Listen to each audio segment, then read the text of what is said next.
Hi guys, welcome to your first lesson of Unit 9, which happens to be the last unit of the year. Woohoo! This is a shorter lesson, so you're welcome. And this is the first lesson in social psychology. So we're going to start with a definition. What is social psychology? Well, we're social animals. We can't live for ourselves alone, for we are connected with others by 1,000 fibers, through which we run our actions as causes and return to us as effects. Social psychologists explore these connections by scientifically studying how we think about influence and what social psychologists study. Social psychologists focus on the situation. They study the social influences that explain why the same person acts differently in different situations. For example, social psychologists study the effect of the home team advantage, the impact of racism and discrimination, the driving motivation in gangs, the explanations we give for our own and others' behavior, etc. What is attribution theory? So this unit, or this lesson rather, focuses on attribution and attitude. So the first part is on attribution. So after studying how people explain others' behavior, psychologist Fritz Heider proposed an attribution theory. We can credit or attribute the behavior to the person's internal stable, enduring traits, a dispositional attribution. Or we can attribute it to the external situation, a situational attribution.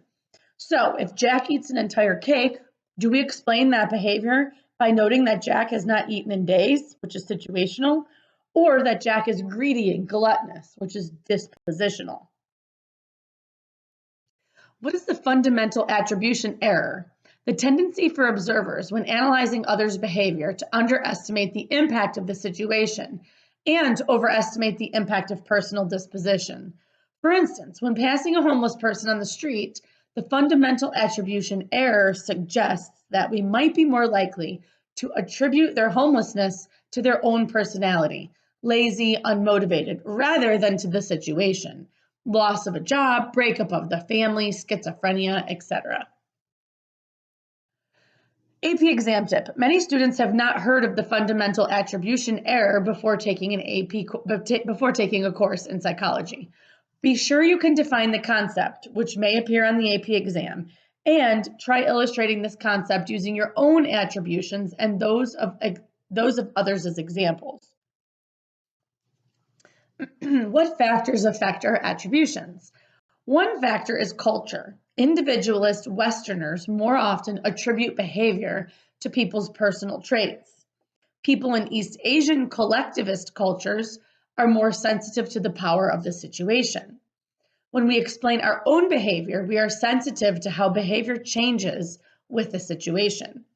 After behaving badly, for example, we recognize how the situation affected our actions. Why do attributions matter? Excuse me.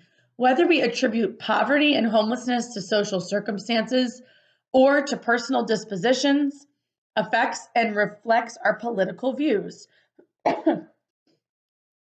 What are attitudes? So this is moving into the second part.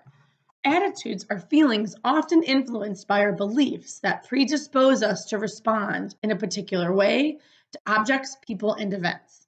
If we believe someone is threatening us, we may feel fear and anger toward the person and act defensively. The relationship between our attitudes and our actions is two-way. Our attitudes affect our actions, and our actions affect our attitudes. What research has been done on the impact of attitudes on actions? One experiment used vivid, easily recalled information to persuade white sun tanning college students that repetitive tanning put them at risk for future skin cancer. 1 month later, 72% of the participants had lighter skin compared to 16% of those in a control group. Persuasion changed attitudes about skin cancer risk, which changed actions, meaning they tanned less.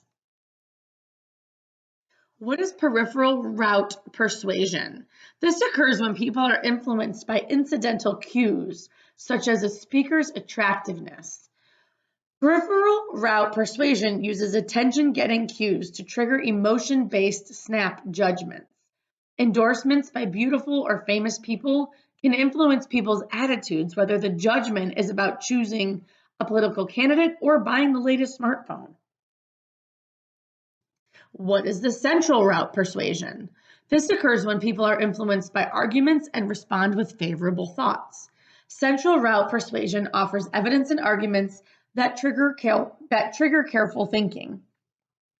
To persuade buyers to purchase a particular phone, an ad might itemize the phone's great features. To increase support for climate change intervention, effective arguments have focused on accumulating greenhouse gases, melting Arctic ice, rising world temperatures and seas, and extreme weather. Can actions impact attitudes? So not only will we stand up for what we believe, we will also more strongly believe in what we have stood up for. So attitudes can follow behavior. Cooperative actions, such as those performed by people on sports teams, including Germany, shown here celebrating a World Cup victory, feed mutual liking. Such attitudes, in turn, promote positive behavior. What is the foot in the door phenomenon? The tendency for people who have first agreed to a small request to comply later with a larger request. To get people to agree to something big, start small and build. A trivial act makes the next act easier. Succumb to a temptation and you'll find the next temptation harder to resist. What research has been conducted on the foot in the door phenomenon? In one experiment, researchers sought permission to place a large "Drive carefully" sign in people's front yards. The 17% rate of agreement soared to 76% among those who first did a small favor, placing a 3-inch high "Be a Safe Driver" sign in their window. What is a role? This is a set of expectations or norms about a social position, defining how those in the position ought to behave. When you adopt a new role, when you become a college student or begin a new job, you strive to follow the social scripts or norms. At first, your behaviors may feel phony, but before long, what began as play acting in the theater of life becomes you. What was the Stanford prison study? This is super important. Role-playing morphed into real life in one famous and controversial study in which male college students volunteered to spend time in a simulated prison. In 1972, Stanford psychologist Philip Zimbardo conducted a study on the effect roles have on behavior. He turned the basement of Jordan Hall into a makeshift prison and recruited volunteers for the study. He randomly assigned some volunteers to be guards. He gave them uniforms, clubs, and whistles, and instructed them to enforce certain rules. What happened in the Stanford prison study? Other volunteers became prisoners, locked in barren cells, forced to wear humiliating outfits. For a day or two, the volunteers self-consciously played their roles. Some guards developed disparaging attitudes, and a third became tyrannical, devising cruel and degrading routines for the prisoners. One by one, the prisoners broke down, rebelled, or became passively resigned. After only 6 days, Zimbardo called off the study. In his 1972 Stanford prison simulation, Philip Zimbardo created a toxic situation, as shown at the right. Those assigned to the guard role soon degraded the prisoners. What did this study demonstrate about roles? What we do, we gradually become. Every time we act like the people around us, we slightly change ourselves to be more like them and less like who we used to be. Let that sink in for a minute. Every time we act like the people around us, we slightly change ourselves to be more like them and less like who we used to be. How does that make you feel? Okay, so although the volunteers in Zimbardo's study knew it was a research setup, they eventually began to act more like their assigned role of prisoner or guard. They took on the roles and performed the behaviors expected in that role, which are norms. What is the cognitive dissonance theory? Leon Festinger's theory that we act to reduce the discomfort, the dissonance we feel when two of our thoughts, cognitions, or our thoughts and behaviors are inconsistent. For example, when we become aware that our attitudes and our actions clash, we can reduce the resulting dissonance by changing our attitudes.